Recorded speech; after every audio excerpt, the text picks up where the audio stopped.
All right, guys, what's going on? Welcome back to Chris's Sports Corner.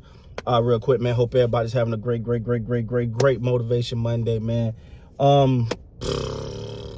First of all, let me say thank you to each and every one of you guys that watch the video, that support the channel. Seems like I'm doing some car videos today, right? Like, yeah. In my car, waiting to pick up the little one from school right now. So I just want to stop for a minute, man, and talk about something. And I am not driving, guys. So I know people are like, Chris, you seatbelt on when you driving. I appreciate your concern, but I'm not driving, all right? I'm sitting here, and it's going to be like another 10, 15 minutes before you come out anyway. Now, just had to get out that way because I know y'all be concerned. And I appreciate it. Y'all telling me to put my seatbelt on. Anyway, the Lakers. All right, so first of all, we know the Los Angeles Lakers has had the season from hell. All right, it just has not been good, man, in no way, shape, form, or fashion.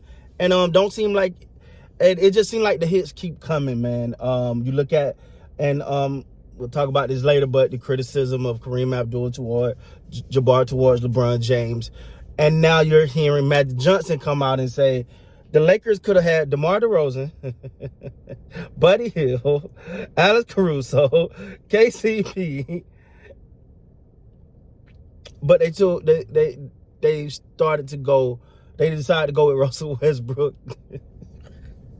Listen, first of all, let me say this, and I'm going to say this again because I know there's going to be people that say, well, why you put everything on Westbrook, man? It ain't all Westbrook fault, man. I'm not saying it is. I never said that. I'm not the guy that's saying, oh, blame it all on Russell Westbrook. That's not what I'm saying. What I'm saying is that Russell Westbrook don't fit this team. Because you can't, you sent him, you got him here and tried to make him a off-ball jump shooter. If that's the one thing you don't want, because you played him last year and that's what you challenged him to do, so you knew he wasn't good at it, but you got him here to make him a jump shooter. Okay, cool. But when you boil this thing down, man, and you really think about it, the Lakers did what a lot of teams would do in that situation. They said, you know what? LeBron's our star. We want to keep LeBron happy. LeBron has a very high basketball IQ. That's on the court, but okay. So let's go with what he wants, because ultimately he's the one that got to play with him. See, it's easy to say, man, they should not listen to LeBron. They should not listen to LeBron and blah, blah, blah. But do you want to invite guys into a locker room knowing that the key guy on the team didn't want you? See, the Lakers were caught between a rock and a hard place. All right? They were caught between a rock and a hard place because they was either going to bring these guys in, which would have been better for the team. Let's just make it a better fit for the team. They could have brought these guys in, kept two of your best defensive player, got some great 3-point shooting, and got some great play from MVP candidate in DeMar DeRozan. Got to get out. You got to have all of that. But do you want DeMar DeRozan and Buddy Hield walking into a situation where they know LeBron really wanted Russ? Yeah. Now, I'm a firm believer that winning cures all. If you're winning, you're gonna kind of overlook some of that. You know, you're eventually gonna start to get low. When you start to get W's in the win column, you're gonna look past all that. But on the surface, being at the front office, you're looking, do we make LeBron happy? Or do we do it best for the team? Maybe LeBron knows something we don't know. Hey, he's a 4-time NBA champion, league MVP, finals MVP. He's done it all. So do we say, you know what, let's just go and make LeBron happy? And that's what they did. LeBron wanted Russ. Not critical. You got to remember, I am a Westbrook fan. I love a person that don't cheat the game. For all of his career, you never looked at you never looked at the game like, Russ ain't trying his hardest. Like, you never said that before. You never said that. So him coming to the Lakers, I was like, the energy gonna be there. You know, he gonna give 110%. He gonna, you know what I'm saying? But what you start to realize is when and I'm not trying to be critical here, but it's easy to do that, and the flaws get hitting with over triple doubles. He got a triple double, man. Another triple double. Watch Westbrook. Another dead office for the boy. So you're looking at that going, oh man, bring that to the flag, but that with LeBron. But common sense is telling everybody, hey man, that ain't gonna work.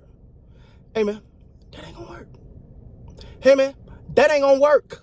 But you try. But then when you got the backing of a basketball savant in the form of LeBron James, the guy that got to play with him, the guy that got to carry the burden if it don't work. When you got him along with Anthony Davis saying, no, Russ can make this happen. See, as I said before, I thought the game plan was we're gonna let AD kind of pace a little bit through the season. Let LeBron kind of pace through the season, and let Russ kind of do his thing. And then when it comes playoff time, kind of mold that thing down a little bit, kind of get a little bit more efficiency, kind of let LeBron and AD now they're ready for the playoffs. Russ can win some. Russ got the ability to win some games on his own. Let's make no mistake about it. So for me, I'm like, maybe that's the plan. Maybe that was the plan. But to tell me they could have had Alex Caruso, KCP, Buddy Hield, and DeMar DeRozan, and you gave all that up for Russell Westbrook? Now, I don't know if LeBron knew all these different things was on the table. I don't know. Just got to give LeBron some credit, because maybe he didn't have the whole picture. Just looking at this picture. Maybe nobody should say, all right, we got this deal, LeBron, but we also got the deal. We can get DeMar DeRozan and Buddy Hield. This is when this right here gonna get us a chip. This right here definitely put in contention for a chip. And LeBron go, nah, Russ. I want Russ. Because if he did, that was just off of pure arrogance. There's no other way to put it. If he looked at everything on the table and said, nah, Russ better. I'll take over Russ. Russ better than them boys. I take Russ over them. I take Russ over that entire.